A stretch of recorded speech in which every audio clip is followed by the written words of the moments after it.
Good morning friends. तो आज हम सीटेट का प्रीवियस ईयर का क्वेश्चन पेपर सॉल्व कर रहे हैं, चाइल्ड डेवलपमेंट एंड पेडागोजी का। तो पहला क्वेश्चन ये है इसमें कि एक खेल क्रिया के दौरान चोट लगने पर रोहन रोने लगा। ये देखकर उसके पिता ने कहा, लड़कियों की तरह व्यवहार ना करो, लड़के रोते नहीं हैं। पिता का ये कथन क्या दर्शाता है? देखो, पहला ऑप्शन क्या कह रहा है कि लैंगिक रूढ़िवादिता को दर्शाता है ये कथन। सेकंड ऑप्शन क्या कह रहा है कि लैंगिक रूढ़िवादिताओं को चुनौती देता है। थर्ड ऑप्शन क्या कह रहा है कि लैंगिक भेदभाव को कम करता है। ठीक है। फोर्थ ऑप्शन क्या कह रहा है कि लैंगिक समानता को बढ़ावा देता है। तो इसमें इसका राइट आंसर होगा कि ये वाला कथन लैंगिक रूढ़िवादिता को दर्शाता है, मतलब जेंडर स्टीरियोटाइप को दर्शाता है। क्योंकि ये जो कथन है ये मतलब पुराने जो अपने दादा दादी जो पुराने ख्यालों के लोग हैं वो ऐसे कहते हैं कि भाई लड़कियों की तरह नहीं रोते हैं, तुम लड़के हो। तो इस प्रकार से ये पहला कथन तो ये बताता है कि लैंगिक रूढ़िवादिता को दर्शा रहा है। ये जो पुरानी परंपराएं चली आ रही है तो उसको ये कथन दर्शाता है। अब सेकंड क्वेश्चन क्या है, एक प्रगतिशील कक्षा मतलब प्रोग्रेसिव क्लासरूम कैसी होनी चाहिए? एक प्रोग्रेसिव क्लासरूम कैसी होनी चाहिए? तो पहला ऑप्शन क्या कहता है कि अध्यापक को अटल पाठ्यक्रम का पालन करना चाहिए। सेकंड ऑप्शन क्या कह रहा है कि विद्यार्थियों में प्रतिस्पर्धा पर बल देना चाहिए, यानी कंपटीशन पर बल देना चाहिए। थर्ड ऑप्शन क्या कह रहा है कि ज्ञान की संरचना में, मतलब ज्ञान की संरचना के लिए प्रचुर मौके प्रदान करने चाहिए, मतलब बच्चों को ज्ञान की नॉलेज की संरचना के लिए बहुत सारे मौके प्रदान करने चाहिए। फोर्थ ऑप्शन क्या कह रहा है कि विद्यार्थियों को उनके एकेडमिक स्कोर के आधार पर लेबल करना चाहिए उनको। तो इसका सही आंसर क्या होगा? इसका सही आंसर होगा कि एक प्रगतिशील कक्षा में, मतलब एक प्रोग्रेसिव क्लासरूम में ज्ञान की संरचना के लिए बच्चों को बहुत सारे मौके प्रदान करने चाहिए, जिससे कि क्या है कि उनके ज्ञान में बढ़ोतरी होगी, वह नई नई चीज़ें सीखेंगे। ठीक है। तो अब तीसरा क्वेश्चन पे आते हैं। थर्ड क्वेश्चन क्या कह रहा है कि एक गतिविधि के दौरान छात्रों को संघर्ष करते देख एक अध्यापिका बच्चों को संकेत और इशारे जैसे क्या, क्यों, कैसे प्रदान करने का फैसला लेती है। ठीक है। अब लेव वाइगोस्की के सिद्धांत के अनुसार अध्यापिका ये योजना मतलब क्या दर्शा रही है अध्यापिका इस बात से? तो पहला ऑप्शन क्या कहता है कि बच्चों को सीखने के लिए, अधिगम का मतलब होता है कि सीखने के लिए रुकावट पैदा कर रही है। ठीक है। सेकंड क्वेश्चन क्या कह रहा है कि अधिगम के लिए पाड़ को इंग्लिश में स्कैफोल्डिंग कहते हैं, आधारभूत संरचना का काम कर रही है। ठीक है। थर्ड ऑप्शन क्या कहता है कि छात्रों में प्रत्याहान निकास प्रवृत्ति पैदा करेगी। ठीक है। और फोर्थ ऑप्शन क्या कह रहा है कि अधिगम की प्रक्रिया में अर्थहीन होगा, मतलब सीखने की प्रक्रिया में इसका कोई मतलब नहीं होगा। तो इसका राइट आंसर होगा सेकंड ऑप्शन, राइट आंसर है इसका। सीखने के लिए, अधिगम के लिए पाठ आधारभूत संरचना का काम करेगी। ठीक है। तो हम अब आते हैं फोर्थ ऑप्शन पे। फोर्थ ऑप्शन देखो, बच्चों के समाजीकरण के संदर्भ में निम्न में से कौन सा कथन सही है? तो इसमें पहला कथन क्या कहता है कि विद्यालय समाजीकरण का एक द्वितीय कारक है और परिवार समाजीकरण का एक प्राथमिक कारक है। ठीक है। ऑप्शन सेकंड क्या कहता है कि विद्यालय समाजीकरण का एक प्राथमिक कारक है, जो विद्यालय है समाजीकरण का एक प्राथमिक कारक है और समकक्षी समाजीकरण के द्वितीय कारक हैं। ठीक है। और थर्ड ऑप्शन क्या कह रहा है कि समकक्षी समाजीकरण के प्राथमिक कारक हैं और परिवार समाजीकरण का एक द्वितीय कारक है। ठीक है। फोर्थ ऑप्शन क्या कह रहा है कि परिवार एवं जनसंचार दोनों समाजीकरण के द्वितीय कारक हैं। तो इस क्वेश्चन का राइट आंसर क्या होगा? इस क्वेश्चन का राइट आंसर पहला ऑप्शन है। देखो पहला ऑप्शन क्या कह रहा है कि विद्यालय समाजीकरण का एक द्वितीय कारक है, क्योंकि परिवार तो एक समाजीकरण का प्राथमिक कारक होता है। बच्चा परिवार में ही सबसे पहले जो शिक्षा लेता है वो परिवार में ही लेता है, उसके बाद में वो विद्यालय में जाता है। ठीक है, तो विद्यालय समाजीकरण का द्वितीय कारक है। समाजीकरण का क्या है? द्वितीय कारक है। ठीक है, अब क्वेश्चन नंबर 5 पे आते हैं। देखो क्वेश्चन नंबर 5 क्या कह रहा है? बहुबुद्धि का सिद्धांत जोर देता है। बहुबुद्धि का सिद्धांत किस पे जोर देता है? ठीक है, मल्टीपल इंटेलिजेंस किस पे जोर देती है? तो पहला ऑप्शन कह रहा है कि बहुबुद्धि केवल वस्तुनिष्ठ परीक्षणों द्वारा ही मापी जा सकती है। वस्तुनिष्ठ परीक्षणों द्वारा ही मापी जा सकती है। और ऑप्शन सेकंड क्या कहता है कि एक आयाम में बुद्धिमत्ता अन्य सभी आयामों में बुद्धिमत्ता निर्धारित करती है। ठीक है, अब थर्ड ऑप्शन क्या कह रहा है? देखो बुद्धिमत्ता की विभिन्न दशाएं हैं। बुद्धिमत्ता की क्या है? विभिन्न दशाएं हैं। फोर्थ ऑप्शन क्या कह रहा है? बुद्धिमत्ता में कोई व्यक्तिगत विभिन्नताएं नहीं होती है। बुद्धिमत्ता में कोई व्यक्तिगत विभिन्नता नहीं होती है। तो इसका राइट आंसर क्या होगा? क्वेश्चन नंबर 5 का राइट आंसर होगा ऑप्शन नंबर 3, बुद्धिमत्ता की विभिन्न दशाएं हैं। ठीक है, there are several forms of intelligence. ठीक है, बुद्धिमत्ता की क्या है? विभिन्न दशाएं होती हैं। अब क्वेश्चन नंबर 6 पे आते हैं। क्वेश्चन नंबर 6 क्या कहता है? लॉरेंस कोलबर्ग के सिद्धांत के अनुसार किसी कार्य को इसलिए करना क्योंकि दूसरे इसे स्वीकृति देते हैं नैतिक विकास के किस चरण को दर्शाता है? ये किस स्टेज को दर्शाता है? नैतिक विकास की किस स्टेज को दर्शाता है? तो इसमें पहली कौन सी स्टेज है? देखो प्रथागत सेकंड, थर्ड है उत्तर प्रथागत और फोर्थ है अमूर्त सक्रियात्मक। तो इसका राइट आंसर क्या होगा? देखो इसका राइट आंसर, इसको इंग्लिश में बता देता हूँ। प्रथा पूर्व को कहते हैं प्री कॉन्वेंशनल और प्रथागत को बोलते हैं कॉन्वेंशनल। और थर्ड ऑप्शन उत्तर प्रथागत, इसको बोलते हैं पोस्ट कन्वेंशनल। और फोर्थ ऑप्शन पे है अमूर्त सक्रियात्मक, इसको बोलते हैं फॉर्मल कॉन्वेंशनल। तो इसका राइट आंसर होगा, क्वेश्चन नंबर 6 का राइट आंसर होगा सेकंड है प्रथागत, यानी कॉन्वेंशनल स्टेज में बच्चा क्या करता है कि दूसरे इसे मतलब कोई भी काम को इसलिए करना क्योंकि दूसरे इसे स्वीकृति देते हैं। ठीक है, तो इसका राइट आंसर होगा सेकंड होगा इसका 6 का। अब क्वेश्चन नंबर 7 पे आते हैं हम। क्वेश्चन नंबर 7 क्या कहता है?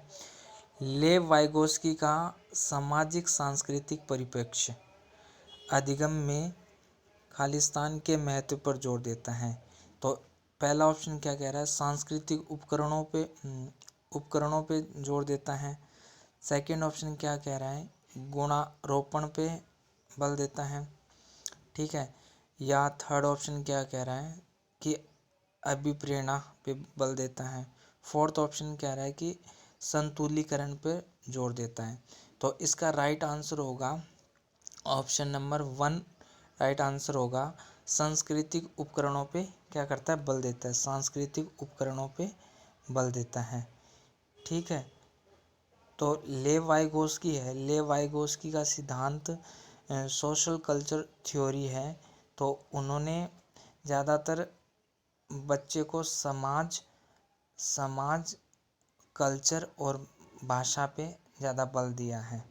ठीक है, तो क्वेश्चन नंबर 7 का राइट आंसर 1 होगा। अब हम आते हैं क्वेश्चन नंबर 8 पे। जीन प्याजे अपने कॉग्निटिव डेवलपमेंट के सिद्धांत में जीन पियाजे अपने संज्ञानात्मक विकास के सिद्धांत में संज्ञानात्मक संरचना को खालिस्तान के रूप में वर्णित करते हैं। तो 8 का राइट आंसर क्या होगा देखो। तो राइट इसका पहला ऑप्शन क्या कह रहा है, पहला ऑप्शन क्या, मनोवैज्ञानिक उपकरण। सेकंड ऑप्शन उद्दीपक अनुक्रिया संबंध। थर्ड ऑप्शन विकास का समीपस्थ क्षेत्र। और फोर्थ ऑप्शन स्कीमा और मनोबल। तो इसका राइट आंसर क्या होगा, इसका right answer option number fourth होगा। इसमें फोर्थ क्या कह रहा है कि स्कीमा और मनोबल पे वर्णित करता है ये। जीन पियाजे अपने संज्ञानात्मक विकास के सिद्धांत में संज्ञानात्मक संरचना को स्कीमा और मनोबल के रूप में वर्णित करता है। ठीक है, अब हम आते हैं क्वेश्चन नंबर 9 पे।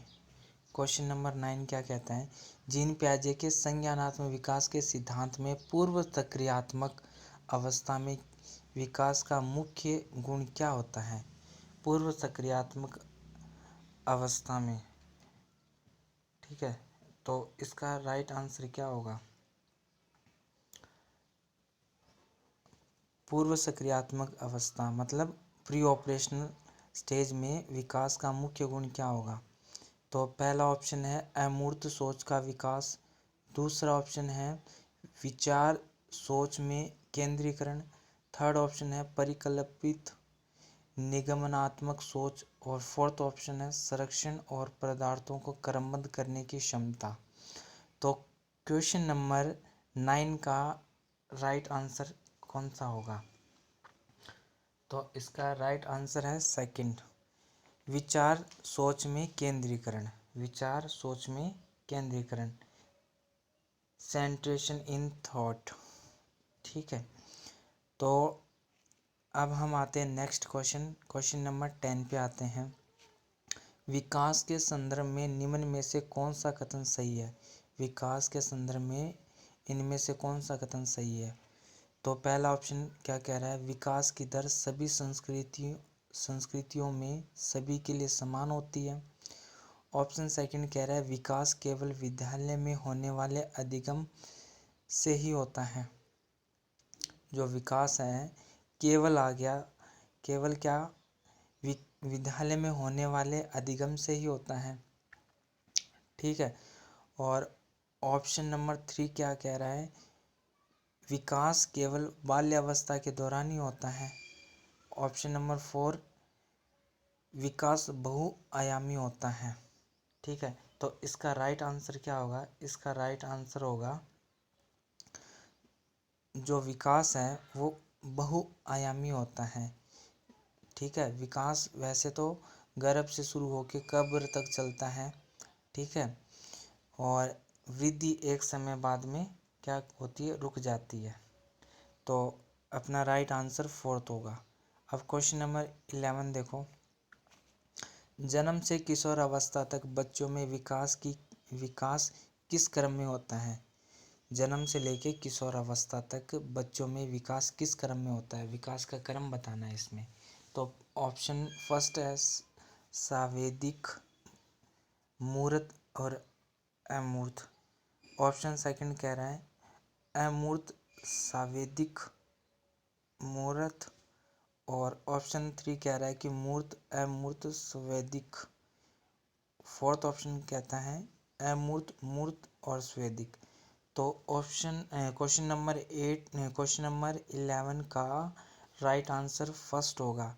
पहले बच्चा स्वेदिक अवस्था स्टेज में होता है। ठीक है, फिर मूर्त, फिर अमूर्त। ठीक है, जन्म से किशोर अवस्था तक बच्चे में विकास इस क्रम में होता है। ठीक है, तो इसमें क्या करता है बच्चा, पहले अपनी सेंस ऑर्गन्स के द्वारा टच, सूंघकर और इन सब क्रियाओं के द्वारा वह ज्ञान प्राप्त करता है। फिर दूसरा कॉन्क्रीट मतलब चीज़ों को मूर्त रूप से देखकर उनको ज्ञान प्राप्त करता है। और तीसरा है अमूर्त, अमूर्त में क्या आ जाता है कि बच्चा काल्पनिक सोच, मतलब जो उसके सामने नहीं है फिर भी वह उसके बारे में सोचता है। अब हम आते हैं क्वेश्चन नंबर 12 पे। क्वेश्चन नंबर 12 क्या कहता है, देखो। एक प्रगतिशील कक्षा में व्यक्तिगत भिन्नताओं को किस प्रकार देखा जाना चाहिए। एक प्रगतिशील कक्षा में व्यक्तिगत भिन्नताओं को किस प्रकार देखा जाना चाहिए। इंडिविजुअल डिफरेंस को किस प्रकार देखा जाना चाहिए। पहला ऑप्शन क्या कहता है कि अधिगम की प्रक्रिया में बाधा है, मतलब सीखने की प्रक्रिया में ये एक तरह से बाधा है व्यक्तिगत भिन्नता। ऑप्शन सेकंड कह रहा है कि अध्यापक के पक्ष पर असफलता है। ऑप्शन 3 कह रहा है कि योग्यता आधारित समूह बनाने का मापदंड है। ऑप्शन 4 अध्यापन अधिगम प्रक्रिया की प्रयोजना के लिए महत्वपूर्ण है। ठीक है, तो इस क्वेश्चन नंबर 12 का राइट आंसर होगा 4th, अध्यापन अधिगम प्रक्रिया की प्रयोजना के लिए ये क्या है, महत्वपूर्ण है।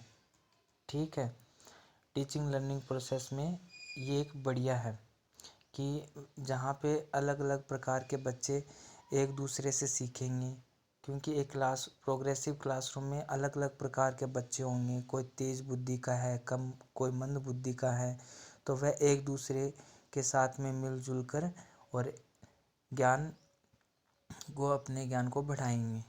ठीक है, अब क्वेश्चन नंबर 13 पे आते हैं।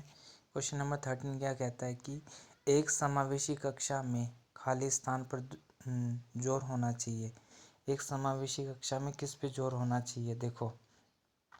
ठीक है, इंक्लूसिव क्लासरूम में किस पे जोर होना चाहिए। पहला ऑप्शन क्या कहता है, प्रदर्शन अभिमुखी लक्ष्यों पर। ऑप्शन सेकंड क्या कहता है कि अभिवेदी समरूपी निर्देशों पर। ऑप्शन 3 सामाजिक पहचान के आधार पर छात्रों के अलगाव। ऑप्शन 4 हर बच्चे के सामर्थ्य को अधिकतम करने के लिए अवसर प्रदान करने। तो क्वेश्चन नंबर 13 का राइट आंसर ऑप्शन नंबर 4 होगा, हर बच्चे के सामर्थ्य को अधिकतम करने के लिए अवसर प्रदान करने में। ठीक है, एक समावेशी कक्षा में हर बच्चे के सामर्थ्य को अधिकतम करने के लिए अवसर प्रदान करने में। ठीक है, अब हम आते हैं क्वेश्चन नंबर 14 पे। क्वेश्चन नंबर 14 क्या कहता है कि दिव्यांगजन अधिकार अधिनियम 2016 के अनुसार निम्न में से किस शब्दावली का प्रयोग उपयुक्त है। ठीक है, पहला ऑप्शन है मंदित छात्र।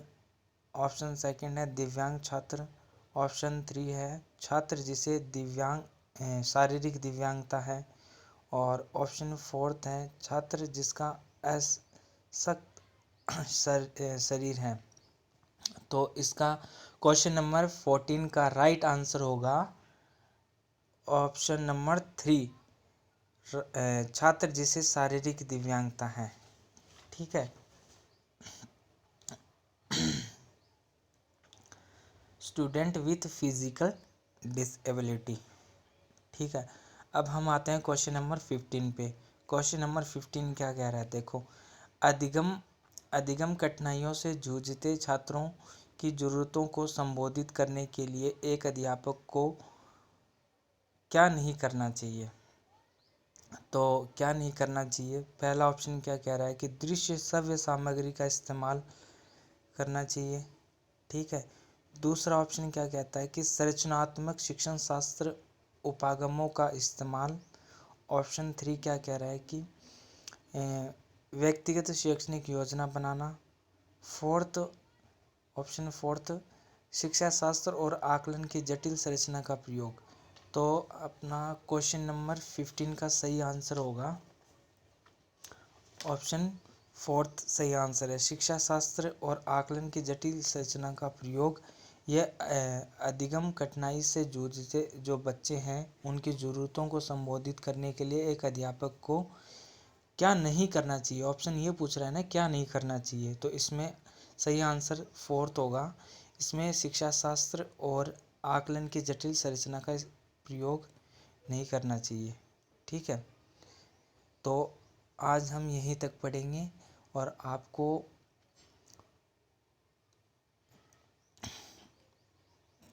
क्वेश्चन अच्छे लगे हों तो भाई लाइक और सब्सक्राइब करो। और थैंक यू।